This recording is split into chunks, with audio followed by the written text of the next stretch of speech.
desde Argentina. Hola oyentes de Radio Sefarad, es un gusto volver a contar en los micrófonos con Gustavo Efrón desde la redacción de Nueva Sion en Argentina. ¿Qué tal, Gustavo? Hola Jorge, ¿cómo están? ¿Cómo están ustedes? Muy bien, queríamos conocer más de cerca esta actividad que habéis organizado en torno a los 70 años del asesinato de los poetas judíos en la Unión Soviética en el año 52.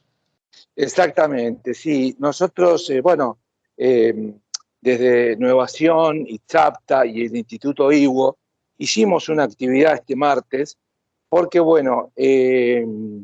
muchos conocen esto, pero muchos no conocen este acontecimiento, ¿no?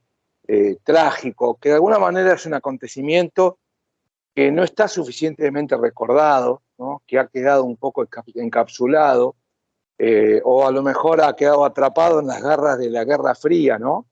Y es que entre el 12 y el 13 de agosto de 1952, ahora están cumpliendo 70 años, se cumplieron, 13 muy destacados escritores, poetas, músicos, actores, artistas en Yiddish, en la Unión Soviética fueron ejecutados en secreto bajo las órdenes de Stalin, ¿no? En el sótano de la prisión de Lubyanka en Moscú, ¿no? Eran grandes poetas que, de alguna manera enaltecían, digamos, la cultura, pero de todas maneras, aunque no fueran grandes poetas, digamos, se conoció porque eran grandes poetas, pero de alguna manera mostraba de alguna manera las garras de un estalinismo que, como era visto de alguna manera la Unión Soviética como uno de los vencedores del nazismo, digamos, y que junto con Estados Unidos habían logrado, digamos, de alguna manera acabar con el régimen nazi, muchos de los genocidios planteados por la Unión Soviética eran silenciados, ¿no? Y de alguna manera este pequeño, digamos, episodio en una gran historia de acontecimientos trágicos, pequeño no porque no importen las personas, sino porque es solo un síntoma de algo mucho más profundo, ¿no? Y lo más importante, creo yo, a destacar y a relevar en esta crónica o en este comentario que yo quiero hacer, tiene que ver básicamente de el silenciamiento de la memoria en algunos casos, ¿no? Y de cómo un acontecimiento de tal significatividad, ¿no? Pudo haber quedado bastante oculto y eclipsado, ¿no?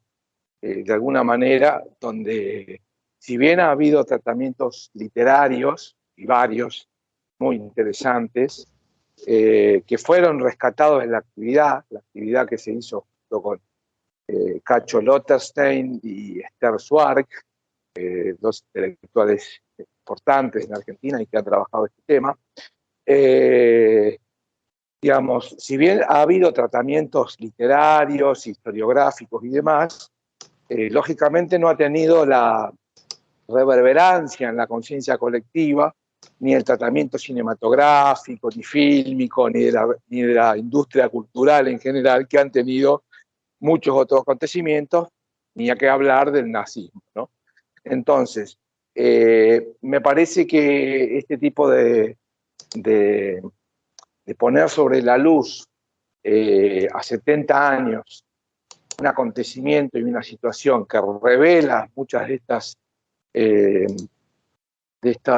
estas tragedias, digamos, por las cuales atravesamos la humanidad en el siglo XX,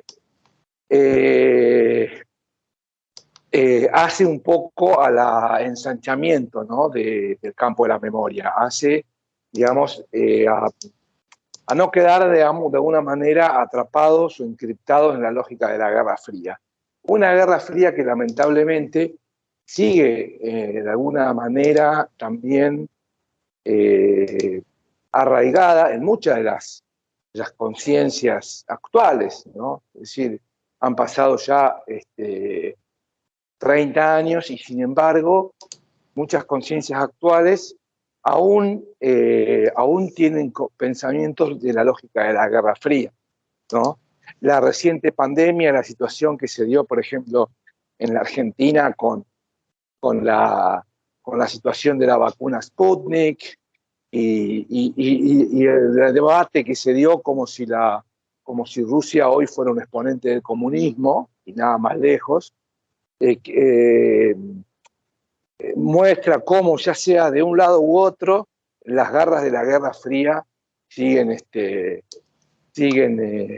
fuertes, ¿no? Lo mismo con el tema de la Sputnik a nivel mundial y el cercenamiento que generó y todo el conflicto que se dio.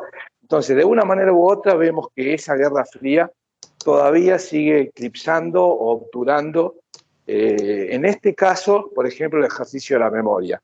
Por eso nos parece importante poder destacar y poder poner a la luz, digamos, no sabemos si se han hecho muchos comentarios, actividades, notas y demás en distintos lados sobre este tema, y por eso nosotros creemos que es un acontecimiento a 70 años que es importante echar luz. De modo que, bueno, esta es un poco lo que yo quería transmitir en la columna de hoy. Bueno, ¿y qué nos puedes recordar de aquellos sucesos más en detalle? Porque fueron varios artistas, pero fue totalmente, digamos, de una manera sin causas justificadas. Muchos de ellos habían sido gente que se habían implicado en reclutar, por ejemplo, ayudas internacionales para la Unión Soviética en tiempos de guerra. Claro, sí, se dieron muchas paradojas, ¿no? Porque, o sea, muchas paradojas, ¿no? Por ejemplo, estos artistas incluso habían formado parte del Comité Judío Antifascista durante la Segunda Guerra Mundial, ¿no? Y fueron acusados de conspirar para crear un Estado judío en Crimea, ¿no? O sea, esa es la acusación, digamos, donde se hicieron, desde donde Estados Unidos supuestamente, bueno, desde donde iba a invadir la Unión Soviética, ¿no? Y también habían sido acusados de practicar el nacionalismo burgués, digamos, ¿no?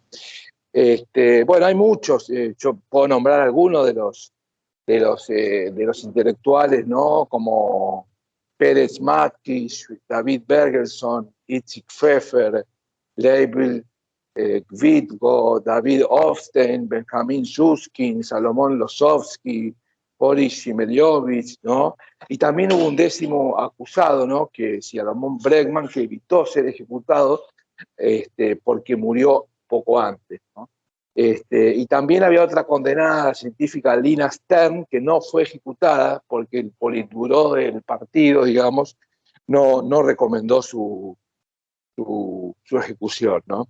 Pero es muy paradójico, digamos, todo esto, porque, bueno, también ellos de alguna manera habían formado parte incluso de la lucha de los antifascistas, ¿no? La lucha antifascista. Es como una herida muy fuerte en la historia, ¿no? Porque de alguna manera uno puede decir, uno quiere historizar un poquito más y avanzar un poco más, digamos, en 1941 había 152 divisiones alemanas que impidieron la Unión Soviética del Norte, ¿no? Y a partir de ahí se dio todo esto donde el Ejército Rojo estaba desbordado en número, bueno, y de alguna manera era toda una situación donde cierta paradoja en cuanto a la debilidad de la Unión Soviética empezó a voltearse, ¿no? Y había voces que llegaban desde Moscú que planteaban, digamos, que empezaron a tomar la palabra, ¿no? Distintas palabras. Y muchos de ellos, bueno, muchos de ellos eran estos, ¿no? También. Entonces, de alguna manera, había como una conflictividad previa también de algunas voces que empezaban a hablar y que generaba este tipo de dificultades también en la Unión Soviética, ¿no? O sea, obviamente que había una picazón, por decirlo ahí, que de alguna manera hizo que esto terminara así, ¿no? Bueno, quizás Eso también, es, sí. disculpa Gustavo, pero por ejemplo, después de durante la Revolución Rusa y el periodo en que Lenin estuvo en el gobierno, se promovieron, digamos, o se apoyaron desde el gobierno las distintas culturas que había en lo que entonces empezó a ser la Unión Soviética, entre ellos, por ejemplo, la cultura de los judíos en Yiddish, pero para la época de Stalin ya se perseguía ese tipo de nacionalismo cultural, por llamarlo de alguna manera, ¿no? Sí, y es interesante porque, hablando del Yiddish, ¿no? Esto no obstó, o sea, por un lado, en la actividad se planteó la pregunta sobre cómo se condice esto con el apoyo y la Unión Soviética a la creación del Estado de Israel, digamos, ¿no? Sí, porque fue uno de los países que votó a favor y que apoyó y demás, ¿no? En esos mismos años, digamos, muy cercanamente. Y, y en algún punto también tiene que ver con, bueno, con esto que yo decía, la picazón, ¿no? Porque el Yiddish era como, de alguna manera, para muchos, cierta patria dentro de otra patria, ¿no? Que obturaba o que generaba una grieta, por llamarlo decir así, en los nacionalismos. Y también en el Estado de Israel, vemos que, como todos sabemos, los que hemos leído un poquito sobre todos los años fundacionales del Estado de Israel, hubo una política sistemática del Estado de Israel de obturar o limitar el desarrollo del Yiddish, ¿no? Porque tenía que ver con la creación de una conciencia nueva, nacional, que esté despojada del diasporismo, que esté despojada de lo que sería la patria universal del Yiddish y con todo lo que traía culturalmente el Yiddish, y que de alguna manera impediría el desarrollo del hombre nuevo, digamos, por llamarlo así, que sería el hombre nuevo del Estado de Israel, que además es un hombre nuevo que se supera y que va a estar por encima de lo que fue la tragedia de la Shoah, digamos, o sea que se quiere ver como alejado de ese hombre derrotado en la Shoah y que el Yiddish en algún punto era un poco un símbolo de ese hombre, se lo veía como un símbolo de ese hombre que había sido abatido por la Shoah. Entonces, para crear la idea de un hombre nuevo, entre comillas, digamos, del nuevo Estado de Israel que aglutina las diferentes diásporas, se hizo un cierto, digamos, silenciamiento, entre comillas, del Yiddish, algo que muchos años después el mismo Estado de Israel lo reconoció como un error, digamos, como un problema, ¿no? Entonces, obviamente que salvando todas las distancias, porque acá no hablando de ejecución ni de nada, la cultura del Yiddish en un momento determinado fue también una picazón, y es por eso que también uno puede decir, bueno, aún así, aún pese a estas situaciones, la Unión Soviética justamente fue uno de los países que le dio un apuntalazo a un apoyo al Estado de Israel, ¿no? A veces las cosas no son todo tan blanco y negro, y los contrasentidos y los grises también explican parte de los fenómenos, ¿no? Sin duda. Pues muchas gracias, Gustavo, por habernos atendido y recordarnos este evento que fue muy importante, pero al que no se le ha dado la trascendencia, como mencionabas recientemente. Hasta la próxima. Así es. Bueno, un abrazo, gracias Jorge, hasta la próxima y un saludo a todos por allá.